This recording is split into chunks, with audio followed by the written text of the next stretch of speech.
Hello friends, welcome to Trickydose. आज हम करेंगे aggregates of the subject concrete technology.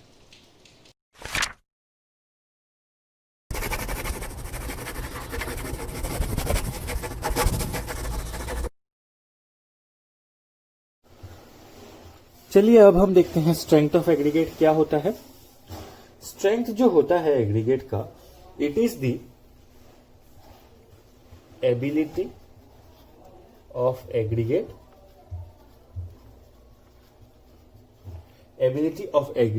to resist gradual load।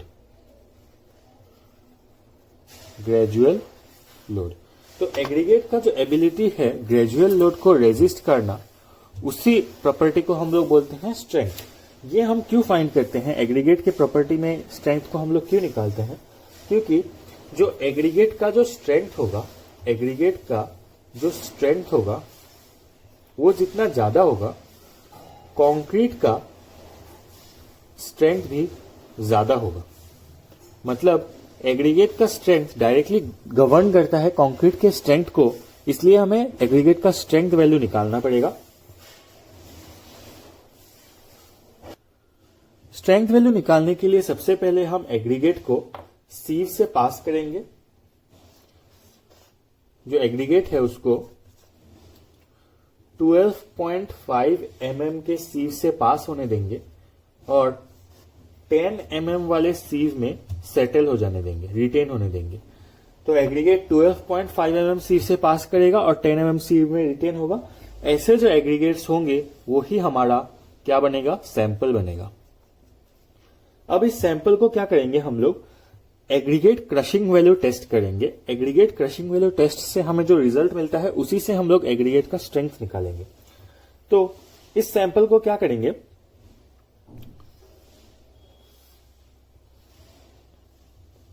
ऐसे एक प्लंजर लेंगे जो 40 टन्स का है।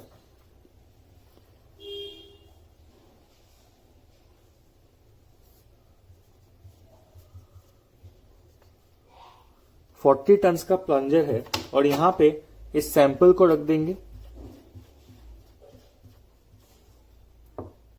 फिर हम with the help of plunger इस एग्रीगेट को क्रश करेंगे।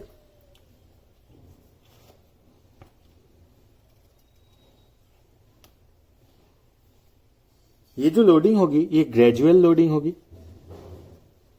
ग्रेजुअल लोडिंग होने के बाद जो ये क्रश्ड सैंपल है उसको हम 2.36 mm सीव से पास करेंगे। 2.36 mm सीव से पास करेंगे। जो एग्रीगेट वैल्यू पासिंग होगा उसका हम वेट ले लेंगे और यहां पे जो एग्रीगेट था उसका हमें टोटल वेट पता है। तो एग्रीगेट क्रशिंग वैल्यू क्या हो जाएगा,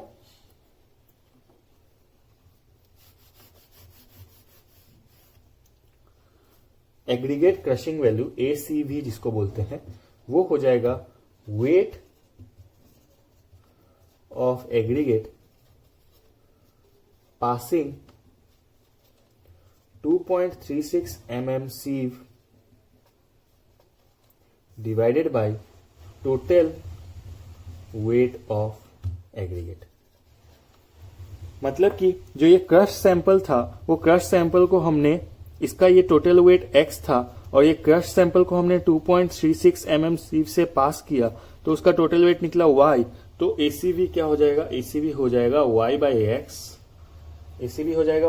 x इंटू 100।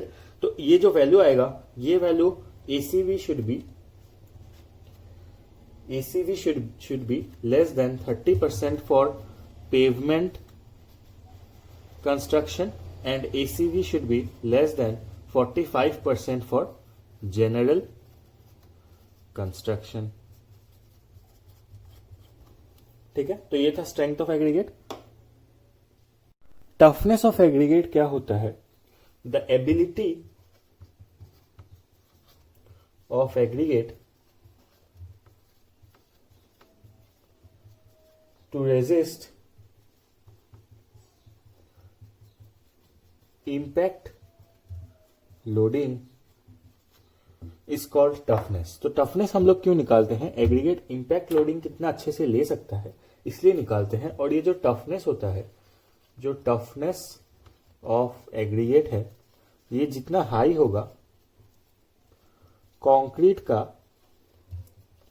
टफनेस भी हाई होगा। तो इसलिए हम लोग टफनेस ऑफ एग्रीगेट निकालते हैं। तो इसके लिए हम लोग क्या मेजर करते हैं? इसके लिए हम लोग aggregate impact value, aggregate impact value निकालते हैं। एग्रीगेट इंपैक्ट वैल्यू निकालने के लिए जो एग्रीगेट सैंपल है उसको हम लोग क्या करेंगे, ये एग्रीगेट का सैंपल, उसको हम लोग एक हैमर से 14 kg का जो हैमर है उसको 14 kg का हैमर, उसको हम लोग क्या करेंगे, 38 सेंटीमीटर के हाइट से फ्री फॉल करने देंगे। 38 सेंटीमीटर हाइट से फ्री फॉल करने देंगे। कितनी बार? 15 टाइम्स। 15 टाइम्स उस हैमर से उसको एग्रीगेट के ऊपर इंपैक्ट लोड देंगे। इंपैक्ट लोड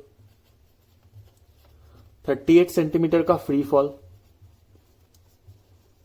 ठीक है। और इसका जो वेट ऑफ एग्रीगेट है हमें पता है, लेट अस से x।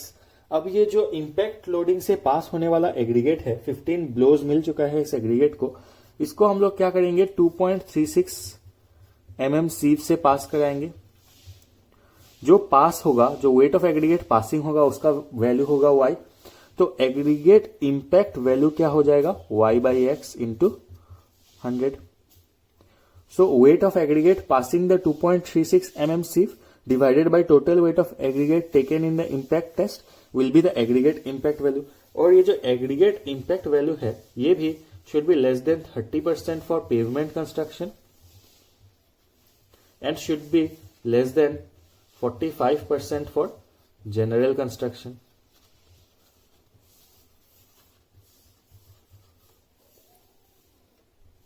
तो एग्रीगेट का हमने टफनेस देख लिया, स्ट्रेंथ देख लिया, अब देखते हैं hardness.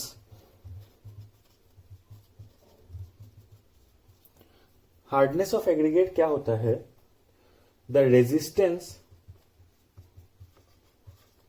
Of aggregate to wear and tear और एब्रेशन।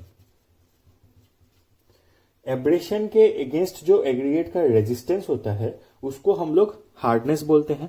Resistance against abrasion. तो इसको मेजर करने के लिए हम लोग क्या करेंगे, इसको मेजर करने के लिए हम लोग एग्रीगेट एब्रेशन वैल्यू फाइंड करेंगे। एग्रीगेट एब्रेशन वैल्यू फाइंड करने के लिए 3 टेस्ट होते हैं, जिनमें से कोई एक परफॉर्म करने से हम लोगों को एग्रीगेट एब्रेशन वैल्यू मिल जाएगा। एक होता है डेवाल्स एब्रेशन टेस्ट, दूसरा होता है डॉरिस एब्रेशन टेस्ट, तीसरा होता है लॉस एंजलिस टेस्ट। ये 3 होते हैं एब्रेशन वैल्यू फाइंड करने के लिए। इन तीनों टेस्ट में ही सैंपल को वियर एंड टियर से सब्जेक्ट करते हैं स्टील बॉल्स से, और फिर हम लोग क्या करेंगे, रोटेटिंग एक सिलेंडर होता है, इसमें कुछ ऐसा होता है। लॉस एंजलिस टेस्ट को मैं एक्सप्लेन करता हूं। Los Angeles test, Los Angeles test में ऐसे एक रोटेटिंग ड्रम होगा, रोटेटिंग ड्रम होगा, उसके अंदर हम एग्रीगेट को रखेंगे और स्टील बॉल्स रहेगा अंदर, स्टील बॉल्स रहेगा। तो ये हो गया रोटेटिंग ड्रम, ये हो गया स्टील बॉल्स।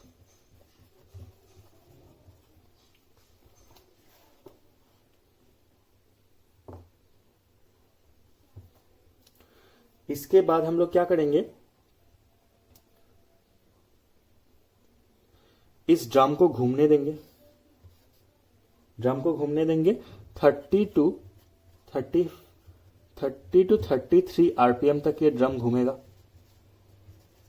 30 to 33 रोटेशंस पर मिनट में ये ड्रम घूमेगा and total 500 rotations, total 500 rotations तक ये ड्रम घूमेगा। तो हमें पता है जो ये स्टील बॉल्स है ये क्या करेंगी, ये स्टील बॉल्स एग्रीगेट को एब्रेशन करेगी, मतलब फ्रिक्शन, जैसे ये स्टील बॉल्स है और ये एग्रीगेट्स है, ये स्टील बॉल्स ऐसे मूव करेंगी तो क्या होगा कि फ्रिक्शन की वजह से जो एग्रीगेट होगा उनमें एब्रेशन होगा, उनमें वेयर एंड टियर होगा। ये वेयर एंड टियर होने के बाद जो ये एग्रीगेट सैंपल है जिसका टोटल वेट हमें पता है, टोटल वेट एक्स वेट का हमने एग्रीगेट लिया था। अभी इस एग्रीगेट को हम लोग जो ये वेयर एंड टियर होने के बाद एग्रीगेट को हम लोग 1.7 mm सीव से पास करने देंगे। पास करने के बाद वाई वेट हमें मिल जाएगा, पास करने के बाद वाई वेट हमें मिल जाएगा। तो एग्रीगेट एब्रेशन वैल्यू क्या होगा, जो एग्रीगेट एब्रेशन वैल्यू होगा, aggregate abrasion value will be y by x into 100 and जो ये एग्रीगेट एब्रेशन वैल्यू है AAV जो है should be less than equal to 30% for pavement and AAV should be less than equal to 50% for general construction।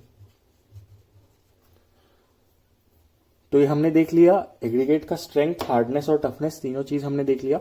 अगली class में हम देखेंगे aggregate की ग्रेडिंग और सरफेस टेक्सचर, देन हमारा एग्रीगेट की प्रॉपर्टीज खत्म हो जाएगी। देन नेक्स्ट क्लासेस में हम कंक्रीट टेक्नोलॉजी के आगे के चैप्टर्स देखेंगे।